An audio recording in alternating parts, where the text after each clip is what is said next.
So what toxic behaviours you have to deal with when you're working as a probation officer?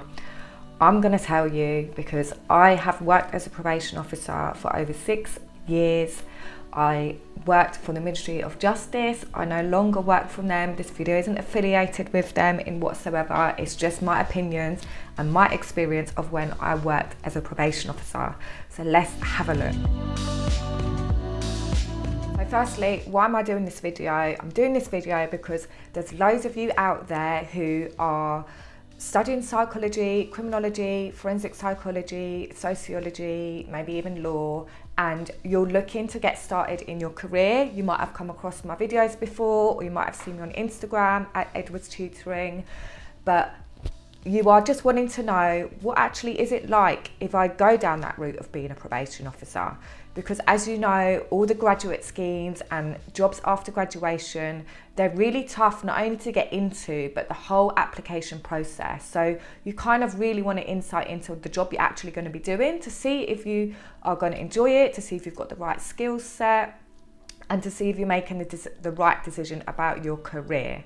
When I started out as a probation officer after uni, there wasn't really information out there apart from like the official information on like the government website. So I like to just tell it how it is from my experience so that you really get a genuine insight. And those of you who have already started your application form or who are whatever stage of the process you are at, you will know that a lot of the questions in your interview or on the application form is how you deal with challenging behaviours, which is why I really want to talk about the toxic behaviours you will have to be dealing with, the toxic kind of people that you have to be dealing with as a probation officer. So let me just get straight into it now. Number one is manipulation. So those of you who you've obviously got your degree, psychology, criminology, you know a bit of the background about why people are how they are. You know, there's a lot of research into like childhood attachments, with attachment theory, with, you know, people having insecure attachments, avoidant attachments. There's a lot of research into, you know, mental health, lots of different mental health disorders. All of that does contribute. But the end result is that you are getting this person in front of you that may be exhibiting some behaviours that are going to be difficult to deal with. No matter what led them to having those behaviours, or no matter what contributed to it, those behaviours are the day-to-day things that you're going to have to deal with. So manipulation, how might that actually play out when you're working as a probation officer? So manipulation can play out when you're with someone right in the interview room. So you have your like one-to-one session with someone, and it may be that there's something that you are wanting that person to do to make a change, or it may be that you're dealing with someone who is in prison and you are maybe meeting them to do your parole report, and you need to make a judgment call on what is best for that person to help them progress through the prison system in terms of like rehabilitation. You've got to think about protecting the public, you've got to think about the victims, you've got to think about the community, so when they come out. So you may experience some manipulation in terms of there may be someone who has been on a thinking skills program. So that is like a group program that looks at their, you know, thought patterns, consequences, actions, feelings, all of that around their offending behaviour. So not just their offence, their offending behaviour. You may be open to manipulation from your service user that you're working with in terms of they know the end result is you could help them or hinder them in terms of coming out of prison or progressing from closed conditions to open conditions. So you are very much open to manipulation in terms of that person telling you that they have learned so much from the program, that they have changed so much, that they have put it all in action, that they will never do it again, that they are significantly improved in their thinking, that their thinking is now a higher level, and They know exactly what to do if they were in that position again. You might look at this on first hand and think, oh yeah, that person's really changed. Okay, let him out of prison. But what you have to really think is, okay, well, what previously was his thoughts about the program? What was his previous thoughts about his offence? And actually, how much change has happened? You really have to think, okay, well, where is the behaviours that match that? Where is the actions that match that?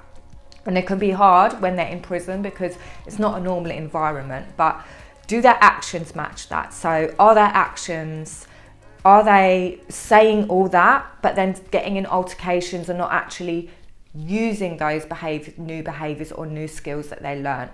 How are their interactions with the prison wing staff? You know, if they're on the wrong wing and they've been told to move on, how is their interaction there? How is their interaction with the other prisoners? How is their interaction when they go to their education class or their job in prison? How is it when they're told something they don't like by probation officer or by prison staff? So you've got to think what they're saying, is that actually matching up with their behaviours and their actions? Because if someone is sitting there saying to you, they have changed, they are definitely going to put in place all these skill set, but then how they interact with people is not in line with that, then you can start to see, okay, well, maybe there's some element of manipulation there in that they really just want to impress you to make it like that you definitely are going to put in a good word, you know, a good report for them that they can be released from prison. So this is why there is very like a strict process in terms of employing probation officers, because you have to be highly aware of when someone is trying to manipulate you or trying to portray that they are such a changed person. And you've got to be realistic. Change does not happen overnight. Just because you've done a 24-week program, you're not automatically going to be a changed person like that. So this is why we look at lots of different sources, lots of different evidence, and why it's good to have reflective practice, which is, you know, you might sit with your colleagues in a structured environment or with a psychologist or even with your manager and just say, look, these feelings are coming up for me when working with this person. I'm feeling like maybe they are trying to put me in a position where they're trying to make it look like they are in a better place than they actually are.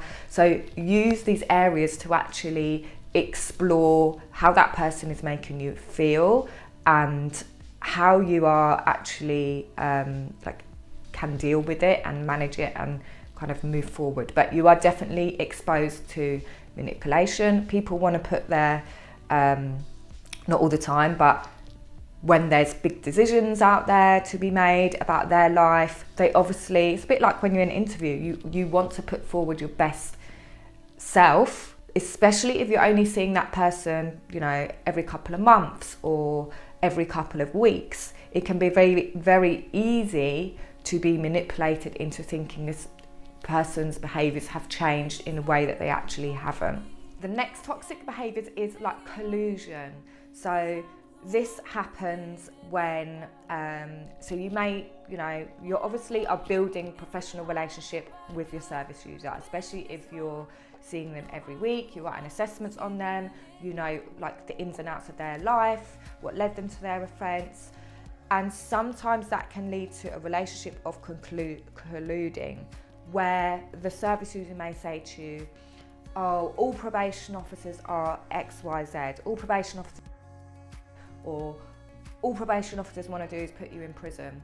Probation officers don't, social workers don't you.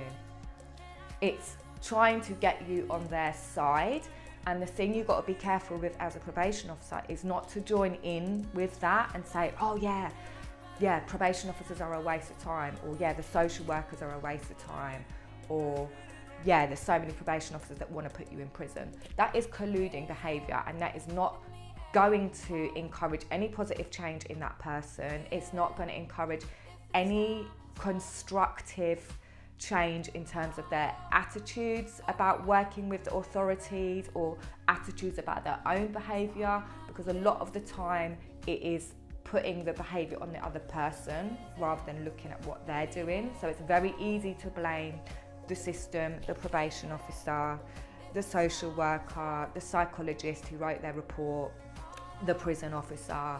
So this is one thing that I think you may be tested in a psychometric test about this, but it's about your colluding behaviour. You do not want to be on the side of your service user when they are, ranting off about how certain individuals, certain people, you can empathise with their situation and say you understand, but then present with them maybe, okay, well, where is the actual evidence for that?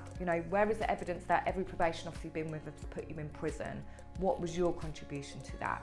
So it's about actually questioning and challenging the evidence without yourself getting into an altercation with them, but also making it clear that you are not joining their side in the hate bashing about whatever their opinion they've got. This is also very true with domestic violence cases, especially if you're a male probation officer. You may get your service users, saying, oh, well, all women are like that, aren't they? Or, well, haven't you experienced that? You're a guy yourself, you've been through this. So not even domestic violence, not even just males, but where there's a similarity between you and the service user, that can be another way to collude. And the whole role of being a probation officer is you do have to maintain that level of professionalism. And once you've colluded with them, it kind of makes any further assessment or any further dealing with them just more difficult for you, because you are no longer able to be objective. And they're all very similar. So the next one is splitting. So this happens because you may be working with your service user, but it's not just you and him, the probation officer. He may have a support worker in his housing accommodation, like a key worker. He may have a psychiatrist. He may have like 4 or 5 other people that he's working with, social worker. So imagine you've got your service user, social worker, psychiatrist, and the key worker. You've got 4 people working with this one person. He says to you in your interview with him, in your session with him, oh, that key worker, Jane, she's really getting on my nerves. She won't let me do this, she won't let me do that. Then he's telling Jane, oh, my probation officer, she's never let me do this, never let me do that, putting so much rules in place. Then she's saying, oh, Chris, the social worker, he's always doing this, never let me do that. Oh, my psychiatrist, Kelly, is doing this, that, the other. So you see how all the people that are working with that one service user, splitting can happen when he tries to split the team that's working with him apart. So saying things that may be valid for him, may be true for him, maybe what he thinks his experience is, but the end result is it makes the professionals not work effectively together, especially if you don't recognise it as professionals. Again, very similar to the kind of colluding and the manipulation. It can be a very calculated way to keep all the other professionals not talking with each other, because sometimes the less professionals know, the easier it is for that service user to, carry on not changing, to carry on with their toxic behaviour, to carry on living their life as they were.